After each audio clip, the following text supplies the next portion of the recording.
A humanity's first O'Neill cylinder marked the beginning of true space colonization. These massive rotating habitats would revolutionize our concept of living in space.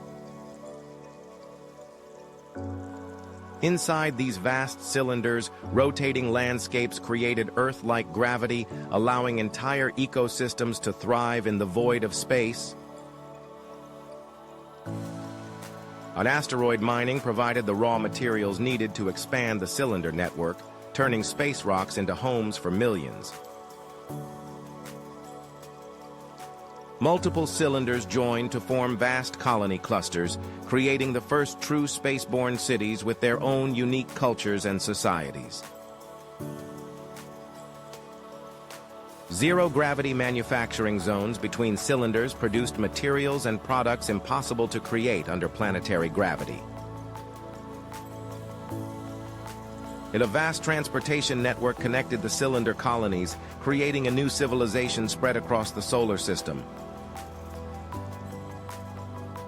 The unique conditions in cylinder colonies accelerated scientific advancement, particularly in fields that benefited from zero-gravity environments. New forms of culture evolved in the cylinders, as humanity adapted to life among the stars and created art that celebrated their unique environment.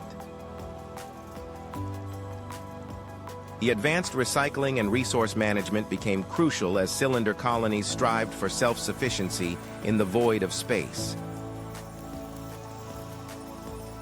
The O'Neill cylinder network continued to grow, creating a new chapter in human civilization as we spread throughout the solar system and prepared for the stars beyond.